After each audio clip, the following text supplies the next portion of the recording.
Tim SAR gabungan dan relawan mengevakuasi 8 kendaraan yang terbawa banjir bandang Sungai Cikaso, Kabupaten Sukabumi pada Rabu kemarin. Tim SAR gabungan mengevakuasi kendaraan secara manual dan menggunakan mobil derek.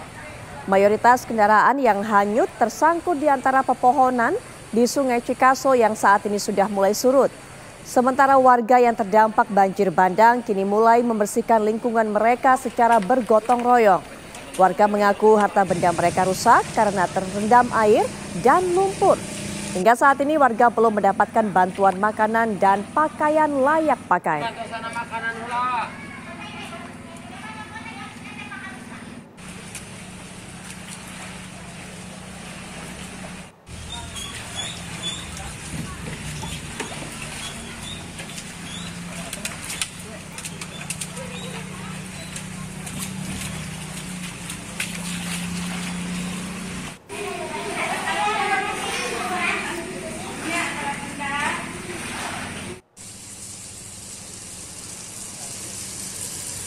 Untuk mengetahui bagaimana proses evakuasi dari korban banjir bandang dan apakah bantuan juga sudah sampai kepada para korban, kita akan langsung saja mendapatkan keterangan dari Camat Sagaranten yaitu Bapak Ridwan Agus Mulyawan. Assalamualaikum warahmatullahi wabarakatuh. Selamat malam Pak Ridwan. Selamat malam Mbak Putri. Baik Pak Ridwan, bagaimana kondisi para korban hingga saat ini? Artinya para warga yang terdampak banjir bandang ini Pak Ridwan. Alhamdulillah. Tadi pagi kita sudah menyebar dengan berbagai relawan. Kita evakuasi, kita bersihkan berbagai puing yang bisa kita lakukan. Secara kasat mata, alhamdulillah tidak terdampak sedikit pun, tetapi secara psikologis pasti akan terdampak. Kaitan dengan bantuan yang tadi disampaikan, betul sampai hari ini bantuan masih dalam perjalanan. Karena Kecamatan Sagaranten, untuk masuk wilayah Kecamatan Sagaranten harus melewati beberapa kecamatan yang kebetulan juga akses giliran atau infrastrukturnya juga terdapat bencana, Mbak. Jadi kami agak kesulitan juga, seperti di perbatasan kami di Purabaya ada pergerakan tanah, di Nyalidu pergerakan tanah juga. Jadi kami berupaya semaksimal mungkin menggunakan potensi-potensi yang ada, ya kita bagikan bantuan seadanya dulu, tanpa juga kita memahami kondisi psikis para warga yang terdampak. Setelah kita identifikasi di 2 desa ini, di Desa Subluhur, setelah kita asesmen, ada totalnya 207 kakak yang terdampak, yaitu berkisar 690 jiwa. Dari Desa Datanangka yang di Kampung Ciirih yang tadi disorot atau di-zoom oleh pesawat Basarnas itu 170 kakak yang berjumlah 531 jiwa. Dapur umum belum bisa kita laksanakan karena masih juga dalam perjalanan karena terhambat akses masuk ke Sagaranten. Akhirnya juga kami dengan para relawan yang ada, seperti teman-teman di CHP, Banjar, di Dompet Duafa dan sebagainya, kita berjibaku, kita bikin dapur umum dadakan untuk sementara waktu, menunggu juga dari dorongan logistik dari Dinas Sosial, BPBD, dan di tingkat lainnya. Baik, Pak Ridwan, apa bantuan yang paling dibutuhkan oleh warga saat ini? Di tengah kemudian kondisinya, apalagi diperparah dengan susahnya bantuan untuk bisa mencapai tempat para korban atau para warga yang terdapat banjir ini, Pak Ridwan?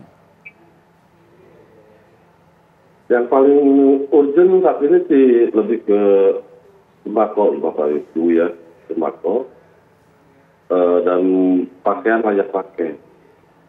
Karena tidak sedikit juga pakaian yang terbawa hanyut. Ya, Pak. Kemudian juga untuk proses pembersihan yang ada di sana begitu, bagaimana kerjasama antara masyarakat ataupun juga dengan BPBD? Alhamdulillah pada tadi pagi kita berkolaborasi dengan teman-teman relawan. Tim dari BPBD pun turun satu tim ke Kecamatan Sagaranten. Dan kebetulan bukan hanya Kecamatan Sagaranten di hari yang sama, di waktu yang sama terjadi bencana. Jadi teman-teman BPBD Kabupaten Sukabumi menyebar tim, dan tim BPBD berkolaborasi dengan teman-teman relawan yang lain dengan alat seadanya yang mereka bawa. Alhamdulillah juga teman-teman relawan yang lain membawa alat penyedot air, alfon dan sebagainya, dan menggunakan alat-alat seadanya sesuai dengan warga sekitar. Dan ada satu hal yang membuat saya sedikit terharu. Begitu sulitnya masuk ke Sanggaranten, tetapi teman-teman relawan ini teramat sangat luar biasa menggunakan akses-akses yang tidak mungkin dilalui.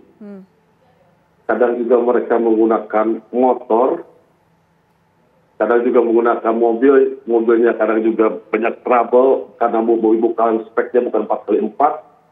Akhirnya juga nyampe ke Kecamatan Sanggaranten jam 4 subuh, jam 3 subuh.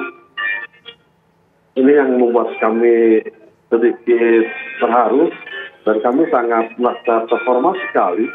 Apresiasi dan kami ucapkan terima kasih bagi teman-teman relawan. Baik, kondisi kesehatan dari para korban, para warga yang terdampak banjir hingga saat ini bagaimana Pak? Adakah penanganan khusus? Tentu saja Ibu, tentu saja kita juga berkolaborasi dengan puskesmas sekitar. Kita buka posko di 2 titik tersebut. Kita lakukan check up semua warga yang terdampak. Alhamdulillah secara kasat mata atau secara itu normal, tidak ada yang tidak ada suatu penyakit yang muncul dan sebagainya. Baik, terima kasih Pak Trituan sudah meluangkan waktu untuk memberikan keterangan kepada kami, empati dan doa kami untuk Pak Trituan dan juga semua warga yang ada di sana yang terdampak banjir bandang. Semoga semua bisa segera teratasi, termasuk semoga bantuan bisa didapatkan atau diterima oleh warga yang terdampak. Terima kasih Pak Trituan. Wassalamualaikum warahmatullahi wabarakatuh.